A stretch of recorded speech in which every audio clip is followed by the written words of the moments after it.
مرحبا. أنظمة إنشائية وتحليلها. عناصر إنشائية في نظام هيكلي.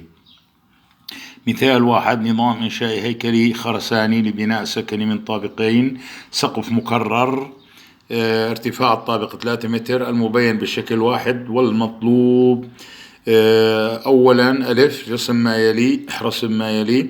والطلب الأول: المسقط الإنشائي لسقف الطابق الثاني، عرض الجائز 25 سنتيمتر.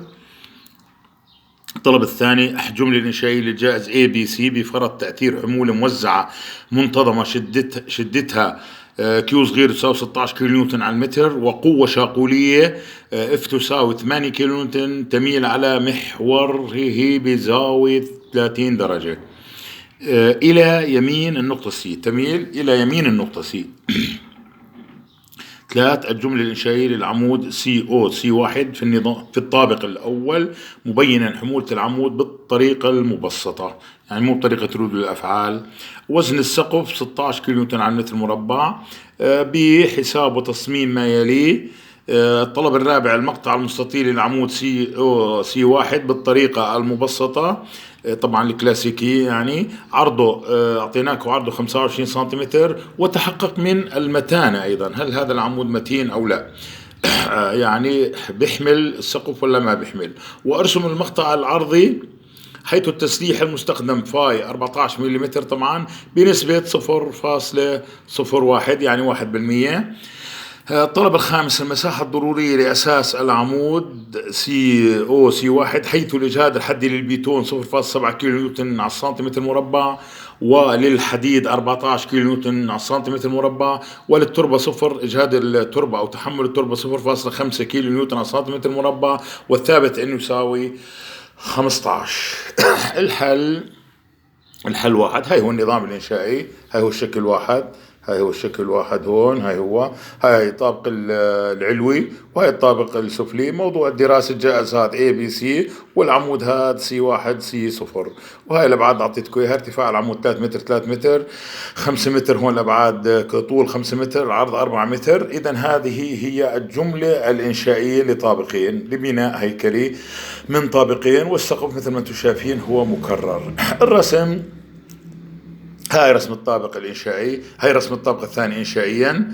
ها هي ABC، هذا هو موضوع الجائز. هاي الجملة الإنشائية بالشكل 2، هاي ABC، وهاي القوة F تساوي 8، هون تميل إلى يمين النقطة C، وهاي الزاوية هون 30 درجة، وهاي شدة الحمول موزعة 16 كيلو نيوتن على المتر.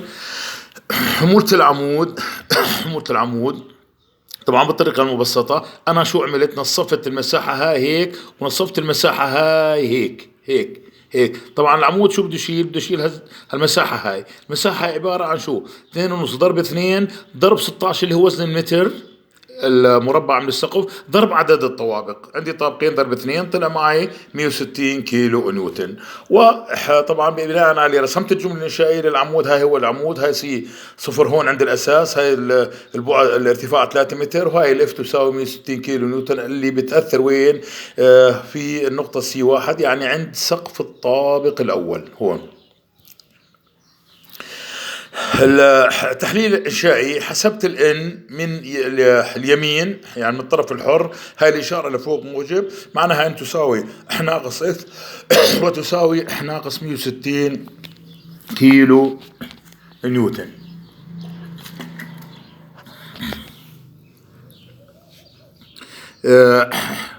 التسليح: حسبت مساحة المقطع البيتوني من العلاقة بي تساوي ان على سيجما بي بواحد زائد ان بسيجما اي. بعد التعويض طلع معي مساحة المقطع البيتوني. انا معطيكم العرض 25 سنتيمتر، قسمت المساحة هاي اللي طلعت معي هون على 25، طلع معي الطول 7.9 سنتيمتر. حسب الكود السوري ما بيسمح بهالشيء، لذلك قررنا أقل شيء 20 سنتيمتر. صار معي أبعاد العمود 20 ضرب 25 سنتيمتر.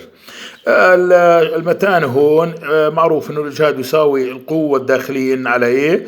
طلع معي جواب 0.8 كيلو نيوتن على السنتيمتر مربع، طبعا أصغر أو يساوي 0.7 كيلو نيوتن على السنتيمتر مربع. هي اللي أعطيته بنص المسألة. إذا هذا الشرط محقق بنقول المقطع متين. طبعا الشرط محقق والمقطع متين. التسليح، مساحة التسليح يساوي نسبة التسليح ضرب أبعاد المقطع. طلع معي 5 سنتيمتر مربع، قسمته على مساحة تسليح السيخ الواحد اللي هو فاي 14، طلع معي العدد 3.25. طبعا احنا بنقرر هون أكبر شوي، رقم صحيح 4 فاي 14. قررت 4 فاي 14 للعمود. هاي مقطع العمود هياته 4 فاي 14، حطيت 4 قضبان بالزوايا، وهاي لبعد 25 ب20. فيما يتعلق بمساحة الأساس الضرورية طبعا، الاي بذيلها اف تساوي القوة بذيلها تي عند اسفل الاساس على تحمل التربة، على تحمل التربة بي اي رمزت له بالنظري. قسمت طلع معي 320 سنتيمتر مربع. هاي المساحة الضرورية لمين؟ لأساس العمود قيد موضوع الدراسة. طبعا هون أنا ملاحظ أهملت، يعني عشان تكون بالصورة، أهملت الوزن الذاتي للعمود، وأهملت الوزن الذاتي أيضا للأساس وللتربة فوق الأساس.